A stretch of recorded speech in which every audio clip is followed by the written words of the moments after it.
2020년 5월 17일 셋째 주일 예배의 말씀은 누가복음 2장 41절에서 50절 말씀입니다. 이 말씀을 가지고 잃어버린 예수를 다시 찾자라는 제목으로 하나님의 은혜를 나누고자 합니다. 여러분, 혹시 여러분 가운데 사랑하는 자녀를 잃어버린 경험이 있었습니까?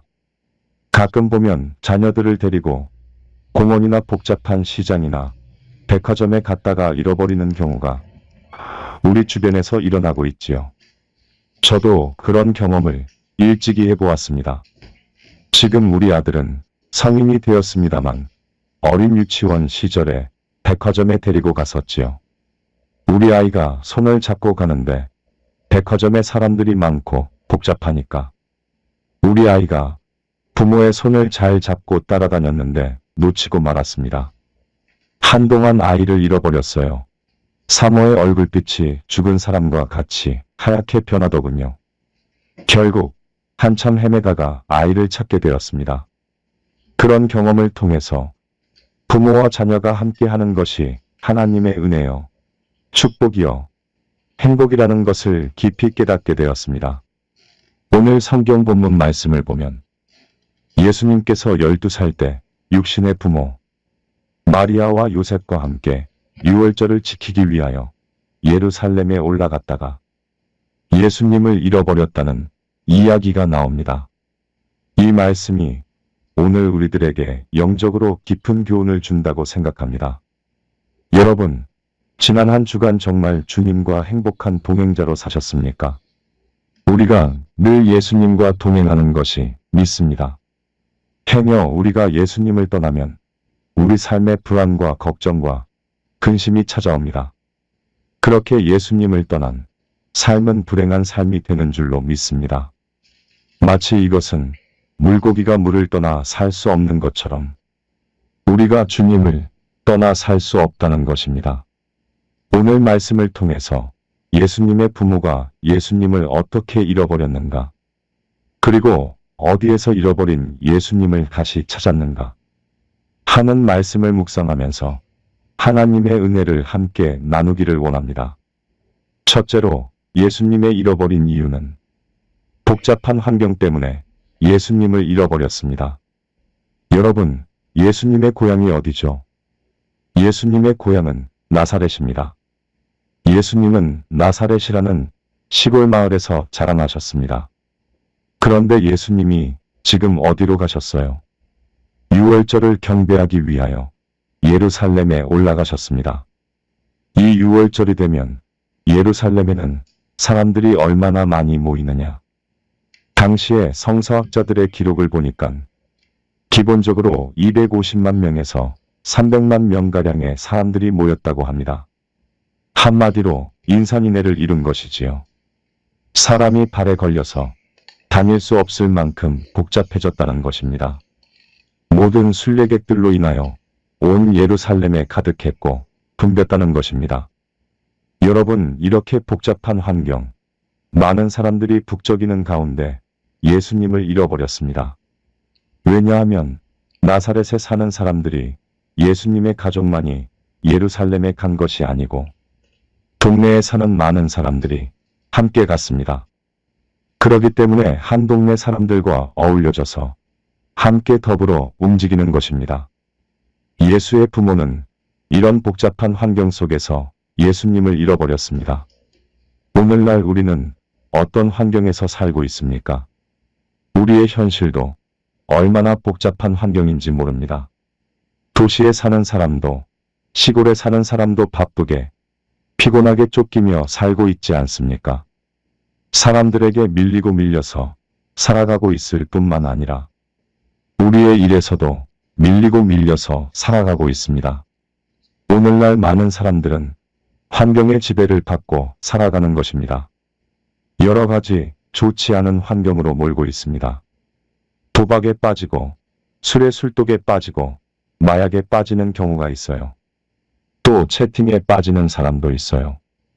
이런 환경들이 점점 더 좋지 않은 곳으로 끌고 가고 밀고 가고 어둠의 세계로 끌고 갑니다. 마지막에는 파멸의 길로 끌고 갑니다. 그 배후에는 악한 영들이 역사하는 것이죠. 이것을 모르고 환경의 지배를 받는 삶을 사는 것입니다. 부모들만 그런 것이 아닙니다. 우리 자녀들을 생각해 보십시오. 우리 자녀들이 얼마나 좋지 않는 현대문화에 빠져 있습니다. 중독이라는 표현을 쓰는 게 오히려 좋을 듯합니다. 아이들이 게임 중독에 걸리고 인터넷 중독에 걸리고 놀이 중독에 빠져 헤어나지 못하고 있습니다. 왜 이렇게 빠질까요? 이 모든 것들이 일시적인 쾌락을 사람들에게 가져다 주기 때문입니다. 다시 말하면 인간의 말초신경을 자극해서 쾌락을 느끼게 하기 때문입니다. 사람들은 거기에 자꾸 어른이랑 아이들이랑 빠져드는 것입니다. 점점 더 이런 환경으로 사람들을 몰고 가고 있습니다. 더더욱 나만 괜찮으면 된다는 자기만을 생각하는 이기주의, 개인주의가 점점 더 커져가고 있습니다. 남을 배려할 줄 몰라요. 남을 생각하고 남을 이해하려고 하지 않습니다. 그저 자기중심으로 사는 거예요. 내가 하고 싶으면 하고 하기 싫으면 안 하는 것이죠. 오늘날 많은 사람들의 입으로 돈이 최고다. 돈 없으면 안 된다. 돈 벌어야 된다. 돈독이 오른 사람들이 너무나 많이 있습니다. 많은 사람들이 돈 때문에 울기도 하고 돈 때문에 웃기도 합니다. 그러나 디모데전서 6장 10절에서 뭐라고 말씀합니까? 돈을 사랑함이 일만 악의 뿌리가 되나니. 돈 자체가 악이 아니라 돈을 사랑하는 것이 일만 악의 뿌리라고 했어요. 돈을 사랑하며 살아가는 악한 환경이 온 세상을 점점 더 덮어가고 있습니다. 세상을 어둡게 하고 죄악의 물결에 휩쓸려 내려가다 보면 사람들은 스스로 고립되고 절망에 빠질 수밖에 없습니다. 여러분, 여러분의 삶을 되돌아보십시오. 한 주간도 무엇 때문에 그렇게 바쁘셨습니까? 무엇 때문에 그렇게 피곤하게 사셨습니까? 물론 직장이나 가정이나 일터에서 하는 일들이 너무나 힘이 들고 어렵고 그리고 바쁘기도 하고 피곤하기도 했을 것입니다. 그러나 우리의 환경이 나를 힘들게 할지라도 삶의 목적과 의미를 잃어버리지 않았으면 좋겠습니다.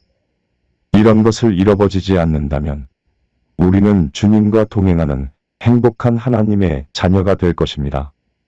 어느 날 마틴 루터킹 목사님은 미국 워싱턴에 출장을 갔습니다. 호텔에서 아침 일찍 일어나서 거리 산책을 하려고 나왔습니다. 거리를 걸고 있었는데 이른 아침에 청소하는 청소부가 혼잣말로 욕을 하면서 일을 하는 것이었습니다. 빗자루를 쓸고 청소하면서 그냥 몹쓸 욕을 하면서 일을 합니다. 마틴 루터 목사님은 그냥 지나치지 않고 그 청소부 옆에 다가서 이렇게 말했습니다. 사랑하는 형제여, 그대는 베토벤이 음악을 작곡하듯이 미켈란젤로가 조각을 하듯이 괴테가 시를 쓰듯이 청소를 하시오. 그대는 지금 하나님이 창조하신 한 모퉁이를 쓸고 있다는 자부심과 긍지를 가지고 일하십시오. 여러분, 그렇습니다. 오늘날 내가 무슨 일을 하든지 그 일을 통해서 내가 하나님의 창조의 역사에 동참하겠다는 사실을 기억해야 합니다. 여러분, 무엇보다도 환경의 지배를 받는 자가 아니라 환경을 지배하며 살아가시길 바랍니다. 옛날 여름에 홍수가 나서 물난리가 나게 되면 주변 도랑에 개울물이 흘러가는 걸 봅니다. 그러면 고깃대들이 물살이 센데도 박치고 올라갑니다. 물줄기가 떨어진 곳이 있으면 물줄기를 타고 뛰어오르는 고기들도 있습니다. 왜 그래요? 살아있는 물고기는 물에 떠내려가지 않기 때문입니다. 물살을 치고 올라갑니다. 정말로 살아있는 믿음의 사람이라면 오늘의 현실에 휩쓸려 떠내려가지 않습니다. 영적 믿음을 가지고 살아가는 사람은 역경을 거슬러 올라가게 되고 승리의 삶을 살아가게 됩니다.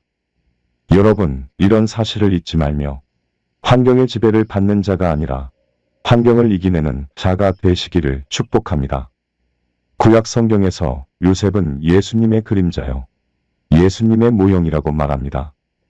요셉에 대한 창세기의 말씀을 읽어보면 하나님이 요셉과 함께 하심으로, 하나님이 요셉과 함께 하심으로, 이런 말씀이 반복되어 나옵니다.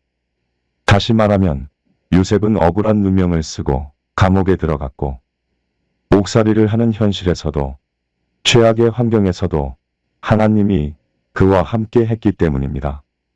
그는 고난을 감당했어요. 원망하거나 불평하지 않았어요. 결국 그는 애굽의 총리 대신이 되었습니다. 최고의 환경, 제일 높은 자리에 올랐습니다. 그래도 요셉은 하나님이 함께 하심으로 절대로 교만하지 않았습니다. 이게 얼마나 중요한 일입니까? 우리는 바로 환경에 지배당하지 않고 오히려 환경을 지배하는 자의 삶을 살아야 합니다. 우리의 삶의 환경이 복잡하게 우리를 몰아치고 어둠의 세계로 끌어갈지라도 우리는 이 세상 모든 물결을 거슬러 올라갈 수 있어야 합니다. 여러분, 요셉처럼 하나님과 함께 하심으로 날마다 예수님과 동행하는 자가 되기를 축복합니다. 둘째로, 예수님을 잃어버린 이유는 부모의 목적과 예수님의 목적이 달랐기 때문입니다. 오늘 본문을 자세히 보세요. 예수님의 부모와 예수님이 같은 목적이 있고 또 다른 목적이 있는 것을 알게 됩니다. 같은 목적은 유월절을 경배하기 위하여 예루살렘에 함께 간 것입니다. 예수님의 부모는 매년 절기가 찾아오면 습관적으로 예루살렘을 찾아갔습니다. 그런데 예수님의 부모와 목적이 다른 것을 46절에서 발견하게 됩니다. 예수님은 말씀을 듣기도 하고 묻기도 하셨습니다. 예수님은 말씀에 집중했다는 의미입니다. 말씀을 귀하게 여기셨다는 것입니다. 여러분, 매주일마다 교회 가는 것이 중요합니다. 주일날이 되면 우리 다 같이 예배드리는 날로 기억하고 일하러 가지 않고 매주일 교회에 찾아가는 사람이 되어야 합니다. 주일 예배 가운데 가장 중요한 것이 무엇입니까? 하나님의 말씀을 듣는 시간입니다. 이 시간에 졸면 안 돼요. 딴 생각하면 안 돼요. 이 말씀이 내게 무엇을 말씀하고 있는가? 오직 하나님 말씀에 집중해야 됩니다. 마치 여자들이 거울을 보고 화장하고 얼굴을 예쁘게 고치듯이 나의 모습을 바로 세우고 정결하게 만드는 일이 있어야 합니다. 말씀의 거울 앞에 서서 한 주간의 삶을 되돌아보아야 합니다. 나의 얼룩진 모습을 보고 나의 죄된 모습을 발견하고 새로운 결단을 하고 새 출발하는 사람이 되어야 합니다. 예배의 중요한 핵심은 말씀을 듣는 시간이에요. 말씀에 집중하는 거예요. 말씀의 거울에 나를 조명하는 거예요. 그래서 말씀을 들으면서 깨달아지고, 말씀을 들으면서 결단하고, 말씀을 들으면서 새 출발을 해야 합니다. 유명한 성서학자 버클레이는 말하기를 예배는 느끼는 것, 아는 것, 그리고 행동하는 것이라고 했습니다. 그래서 설교를 들으면서 내가 깨닫고 알고 행동에 옮기는 결단과 적용이 있어야 합니다. 여기 재미있는 이야기가 있습니다. 옛날에 어느 시골에 숯 장사하는 아저씨가 있었습니다. 숯을 동네에 갖다 팔고 그것으로 생계를 유지했습니다. 어느 날 숯을 팔고 집으로 가는데 거리에서 무엇을 파는 것이 궁금했어요. 살짝 들여다보니 희한한 거예요.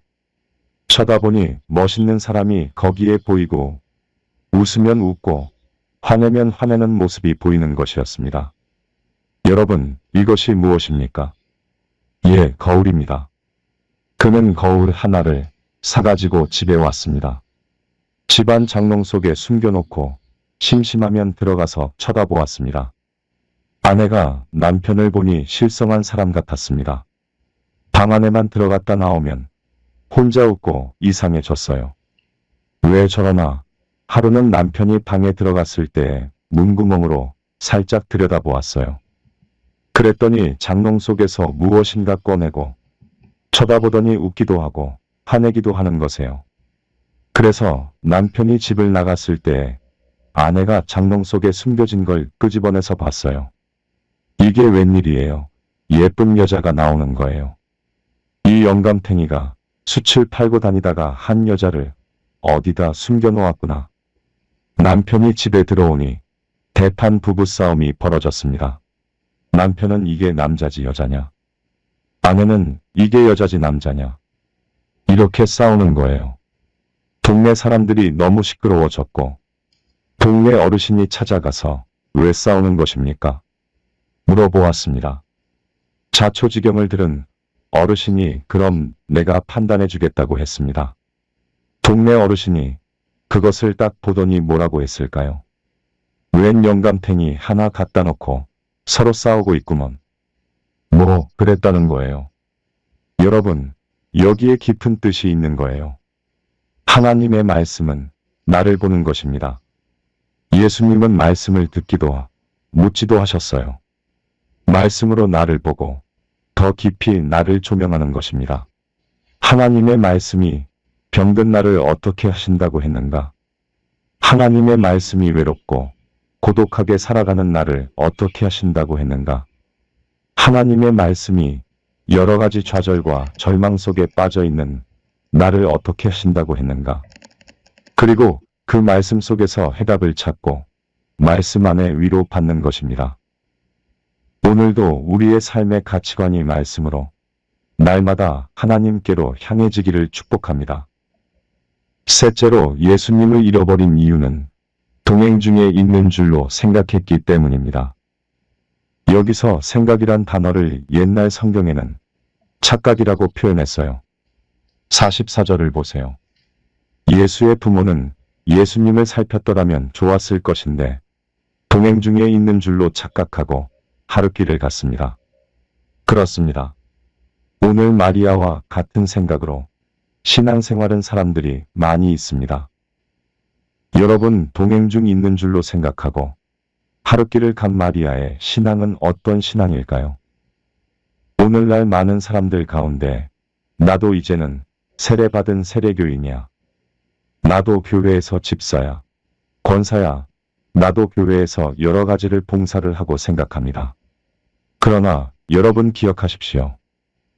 바로 이렇게 신앙생활을 하는 것이 착각이라는 것입니다. 누구든지 신앙생활하는 성도가 착각을 하면 교만에 빠질 수밖에 없습니다. 미국 교회에서 목사님이 겸손해야 돼서 설교하셨어요. 교만하지 말고 겸손하게 살아야 됩니다. 주님은 겸손한 자에게 복을 주십니다. 교인들이 아멘, 아멘 은혜를 받았어요. 예배 마치고 나가는데 목사님이 저 뒤에서 성도들과 인사를 하지요. 한 젊은 여자 집사가 목사님의 손을 붙잡고 인사합니다. 목사님, 오늘 목사님의 설교에 많은 은혜를 받았습니다. 내게 주시는 말씀 같았어요. 그래요, 감사하군요. 무슨 은혜를 받았습니까? 예, 목사님, 겸손하라 말씀하셨는데 제가 너무나 교만했어요. 제가 우리 교회에서 제일 예쁘다고 생각하고 신앙생활을 했습니다. 얼마나 교만합니까? 목사님이 그 집사님에게 대답합니다. 그것은 교만이 아니라 착각입니다. 자기가 제일 예쁘다고 생각하는 것은 교만이 아니고 착각입니다. 우리가 착각 속에서 신앙생활을 하는 것이 너무나 많다고 하는 거예요. 내가 예수님과 함께 하는지 잃어버렸는지를 알 수 있는 유일한 방법이 있습니다. 그것은 기도입니다. 여러분, 우리의 기도로 주님과 나와 거리를 날마다 확인할 수 있어요. 내가 주님과 동행하는지 안 하는지 알 수가 있습니다. 그래서 성경은 쉬지 말고 항상 기도하라고 합니다.